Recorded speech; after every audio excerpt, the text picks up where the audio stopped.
Welcome to Bedtime Stories. Remaining story is here.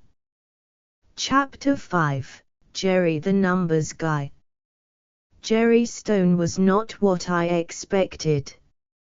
I knew him, vaguely, as a patron, a quiet, older man with a fondness for complex legal thrillers and historical biographies. He came in every Thursday like clockwork. We'd exchanged pleasantries about weather and new arrivals. I'd catalogued him in my mind as a harmless, retired academic. Sitting across from me in the hushed reading room, he looked anything but harmless. His eyes, behind wire-rimmed glasses, were a pale, penetrating blue. He had the still, watchful air of a heron waiting in the shallows. "You've been very brave, Evelyn," he began, his voice low. "And very foolish. Going to the bank. Calling me. You've tripped wires that have been dormant for years. Who are you?" I asked directly. 25 years ago, I was a federal prosecutor. I was building a case against the Markov Syndicate for port corruption, tax evasion, the works. My key witness was a forensic accountant. Your husband. The world tilted again. Michael was working for you. Informally. He was our inside man. Arthur Chen was the connection. Michael was terrified, of Markov, of what would happen to you. We had him in a safe house, ready to testify. Then Arthur was killed. The next day, Michael called me. He said he was out. That he'd destroyed his notes. That he was taking you and disappearing. I begged him to stay. He refused. Jerry's jaw tightened. A week later, he was dead. Heart attack, they said. I never believed it. But my case collapsed. Markov walked. I left the Justice Department not long after. The loss, it changed me. He leaned forward. But before he died, Michael sent me a message. Through a dead drop. He said he'd hidden the real ledger, the black ledger, not as a file, but as a physical object. He said only you could find it, using a system only the two of you would understand. He said when you did, I was to help you. To protect you. And to use the ledger to finish what we started. He looked at me intently. You have the bond. That was the first clue. What was the second? I told him about the USB recording, about Michael's words. The password for the map is, "It's us, Evie. It's our story." Jerry nodded slowly. A map. Not a document. A path. He broke the ledger apart. Hid the pieces. The bond key led you to me. I am a guide. And a guardian. But the next step is yours alone. The password is a key to a location. Think, Evelyn. Your shared story. A book. A place. A date. I thought until my head ached. Our story. Our first date at the Botanical Gardens. Our honeymoon in Maine. The little cottage we'd rented by the lake. I tried them all in my mind, as passwords, as codes. Nothing fit. Frustrated, I returned to the recording.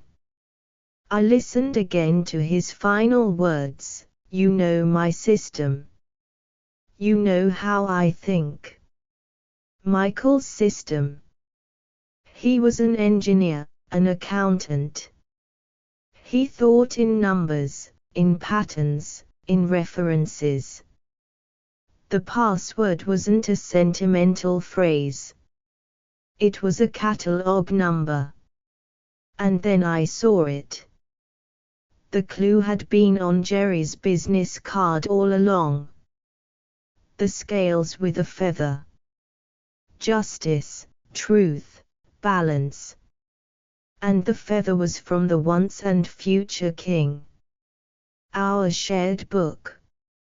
Not just the story, but the physical object. I raced home, to the shelf where I kept his favorite editions. I pulled down the 1958 paperback of The Once and Future King. I opened it. On the inside front cover was his name, written in his hand. And below it, a string of characters, ISBN 0-425XXXXX and 343.09M92. The ISBN was for this book. The second part. 343.09M92. That was a library call number. Not from our public library system. It was from the University Law Library. 343 referred to criminal law. M92 would be the author code. My hands flew to my own laptop. I accessed the university's online catalog. I typed in the call number. The result came up, Maritime Trade Regulations and Port Authority Law, 1985 to 1995. Compiled edition. Volume 7. A law book. A specific, obscure, physical law book. In the university's closed stacks. That was the next piece. The ledger, or a part of it, was hidden in a book. Chapter 6, The Law Library and the First Fragment. Gaining access to the University Law Library's closed stacks required calling in a lifetime of professional favors. I used my status as a retiring head librarian, spinning a tale about finalizing a historical paper on local maritime history. The stacks were a maze of towering, metal shelves, cold and dimly lit. It smelled of old paper and dust. My heart hammered against my ribs. 343.09M92. I found the aisle, ran my fingers along the spines. There it was. A thick, blue-bound volume, its spine nearly unreadable. I pulled it out. It was heavy. I carried it to a secluded carrel and opened it. At first, it was just dense, dry legal text. Then, near the middle, I found a section that seemed different. The paper was subtly a different weight. I looked closer. Someone had carefully sliced out the original pages from the center of a chapter on import duty fraud and replaced them with new ones. The new pages were photocopies of ledger sheets. Michael's handwriting. Dates. Names. Account numbers for offshore banks in the Bahamas. Payments to G.K. Gerald Knox, the port controller. This was a fragment. Page 1 of Who Knew How Many.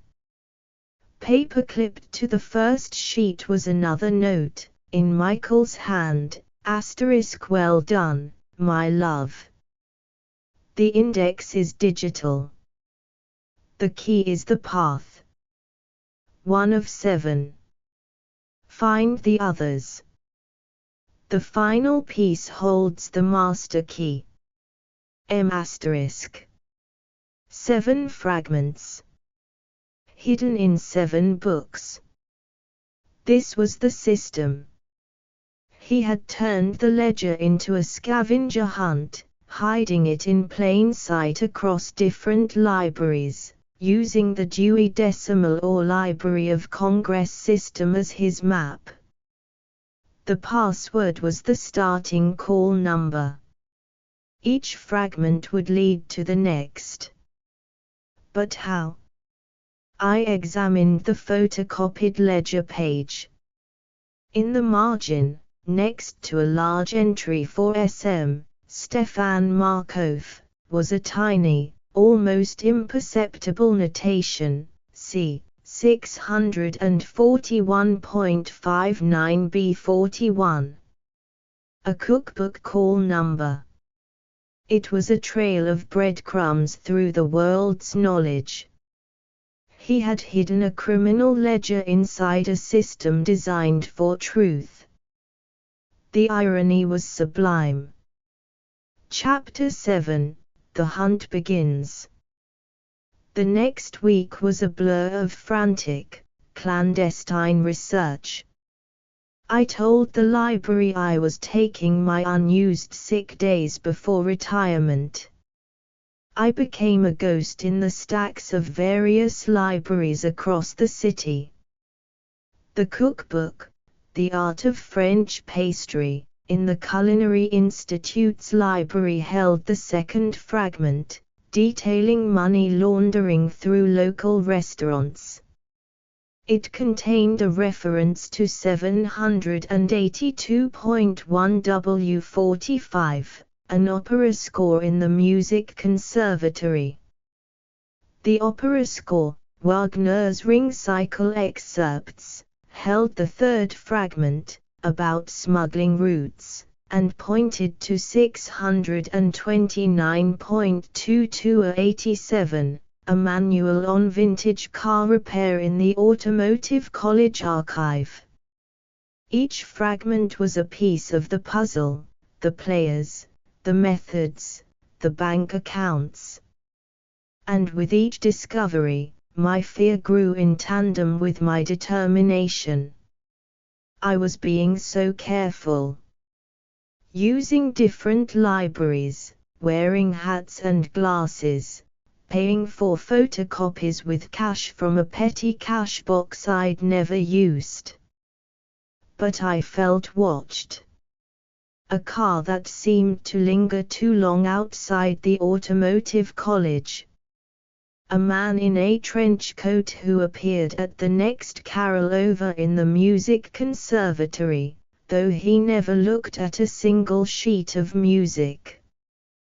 Paranoia, I told myself. The legacy of Michael's recording. I shared my progress with no one. Not even Jerry, whom I met briefly in a crowded park to hand off photocopies of the fragments for safekeeping. His face grew graver with each new piece. This is bigger than I thought, Evelyn. The names, some of these men are in politics now. One is a sitting judge. This isn't just history. This is a live wire. The fourth fragment, from a book on urban architecture, 720.9c65, detailed bribery of city planning officials.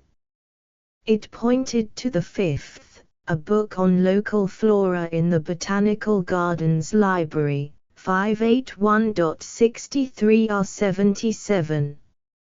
It was there, among the pressed flowers and botanical drawings, that I got the first real confirmation I was not alone. As I pulled the indicated book from the shelf, a small, folded square of paper fluttered to the floor. It wasn't from Michael. The paper was new. On it, typed in a generic font, was a message. Stop looking. You have what you want. The money is yours. Continue and the Chen girl suffers. A final warning. The blood drained from my face. They knew about Lila. They knew I was looking.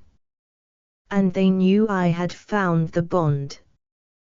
They thought this was about money. I fled the botanical gardens, the fifth fragment clutched to my chest. I drove for an hour, aimlessly, before heading to Jerry's modest townhouse, my hands shaking so badly I could barely grip the steering wheel. I showed him the note. His face turned to granite. They've made contact. That changes everything. They're offering a deal, you take the money and walk away, they leave Lila alone. If you expose the ledger, they kill her. What do I do? My voice was a whisper. That depends, Evelyn, he said, his prosecutor's eyes locked on mine. What is your objective? Justice for Michael. Safety for Lila. Personal absolution. You can take the bond money, give it to Lila, and disappear. You'll both be safe, and the corrupt will remain in power. Or you can find the last two fragments, assemble the master ledger, and bring it to me. I still have contacts. We can burn it all down. But Lila will be in mortal danger until every last one of them is in a cage. It was an impossible choice. The quiet retirement I'd dreamed of was a fantasy. I was now the custodian of a truth that could get an innocent woman killed. I have to find the rest, I heard myself say. The words came from a place deeper than fear, deeper than the desire for a quiet life. They came from the part of me that believed a book belonged in its correct place. This ledger, this truth, belonged in the light.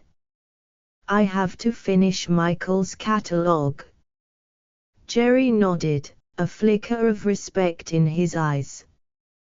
Then we protect Lila. I'll have her moved. Somewhere safe. You find the last two fragments. But Evelyn, you must know. The moment you assemble the complete ledger, they will come for you with everything they have. You will be putting a target on your own back the size of a billboard. Chapter 8, The Trap and the Truth. The sixth fragment was hidden in a book of poetry in the city's main library, 811.54s77. It contained the most damning information yet, direct connections to a now powerful state senator, with records of campaign contributions that were actually kickbacks. It pointed to the seventh and final location, not a call number, but an address. 1414 Riverfront Drive. Unit 12. A storage facility. Of course. The final piece wasn't in a book. It was in a locker. The next morning, I drove to the A+ storage facility on the industrial side of the river. It was a bleak place of corrugated metal and potholed asphalt. Unit 12 was a standard 10x10. The note from the poetry book had included a small, numbered key. I was so focused on the unit, on the end of the hunt, that I missed the signs. The unnatural stillness of the place for a weekday.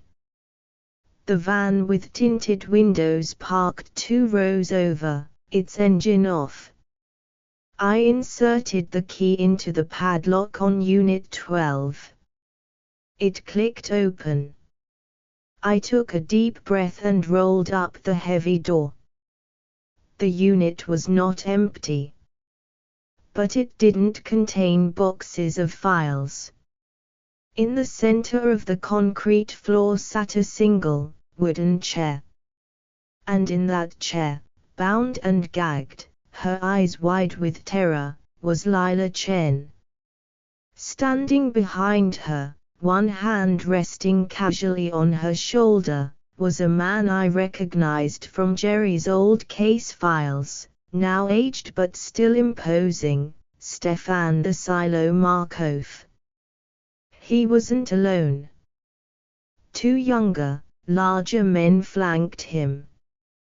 Mrs. Reed Markov said, his voice a dry rustle, like leaves scraping concrete. "We've been waiting for you to finish your little library project. Thank you for leading us to the final piece. And for bringing the girl to one place. Efficient." My mind went blank, then I see. I had led them here. The breadcrumb trail hadn't just been for me. They'd been following me, waiting for me to do the work of gathering the fragments. They knew about the system. Someone had told them. "Where are the papers?" Markov asked pleasantly. I don't have them all with me," I stammered, the lie weak. "Don't insult me." "The lawyer. Stone. You've been giving them to him." "We know. We've always known about Jerry." He smiled, a thin, cruel line. "He's been so useful. Keeping you on the trail. Making you feel protected." The words hit me like a physical blow. Useful. Keeping you on the trail. Jerry. The former prosecutor. The guide. The guardian. He hadn't been protecting me. He had been herding me. Using me to reassemble the ledger Markov wanted destroyed. My trusted guide was the wolf. "Jerry works for you." The question was a whisper. "Let's say our interests have realigned since his disappointing career in public service," Markov said. "He finds the idea of a very comfortable, very quiet retirement far more appealing than a principled but pauper's grave. He contacted me after you first called him. A peace offering. He delivers the complete ledger, we leave you and the girl, inconvenienced, but alive. A fair trade." Lila made a muffled sound of despair through her gag. "So," Markov continued, "you will call Mr. Stone. You will tell him to bring all the fragments here. Now. or my associate will begin hurting the girl in ways that are not fatal but are memorable. One of the men stepped forward, pulling a pair of needle-nose pliers from his pocket. The horror of the situation crystallized into a single, sharp point. I was in a locked storage unit with 3 violent criminals and a hostage. The man I trusted had betrayed me. The system I revered had been used as a trap. But I was a librarian. And a trap, once sprung, reveals its mechanism. I thought of the 7th clue. The address. Michael had sent me here. To a trap. Or had he known it would be one? Had he planned for this? The final piece holds the master key, his note had said. The master key wasn't just to the ledger. It was to this situation. I looked past Markov, at the back of the storage unit. There, tucked in the shadows, was what looked like an old, discarded fire alarm box, its glass front dusty. And I remembered. Michael, in the early days, had done volunteer work installing safety systems for low-income housing. He was fascinated by fail-safes, by backup plans. You want the ledger? I said, my voice suddenly steady. I reached slowly into my purse, not for a phone, but as if for something else. All eyes followed my movement. It's not with Jerry. I lied to him too. The final fragment isn't here. It's somewhere else. And it's not on paper. Markov's eyes narrowed. Where? The master key, I said, speaking clearly, for the microphones I was now certain were in that fake fire alarm box, a recording system Michael had planted 22 years ago, waiting for this moment. It's digital. And it was mailed this morning. To the FBI, the State Attorney General, and 3 major newspapers. A timed release. If I don't call a specific number by 5 p.m. today to confirm my safety, it publishes. Every name. Every number. Every fragment you've just had me collect for you. It all goes public. It was a bluff. A desperate, glorious bluff. I had mailed nothing. But the fear in their eyes was real. The plausibility was perfect. It was exactly the kind of fail-safe Michael would create. Markov's veneer of calm cracked. You stupid bitch. Call it off. I will, I said, taking a step back towards the open unit door. After you let Lila go. And after you walk away. You get your silence today. But if you ever come near either of us again, the world sees everything. You're not buying the ledger. You're buying a ceasefire. A silent battle raged on Markov's face. Greed, rage, and cold calculation. The ledger in Jerry's hands was valuable. A public broadcast was a disaster. My bluff gave him a way out that saved face and preserved his empire, if not his peace of mind. With a jerk of his head, he signaled to his man. The gag was ripped from Lila's mouth, the bonds cut from her wrists. She stumbled towards me, sobbing. 5 p.m., Mrs. Reed Markoff hissed. No later. We backed out of the unit, into the blinding afternoon sun. We didn't run. We walked, with as much dignity as two terrified women could muster, to my car. I drove until the storage facility vanished from the mirror.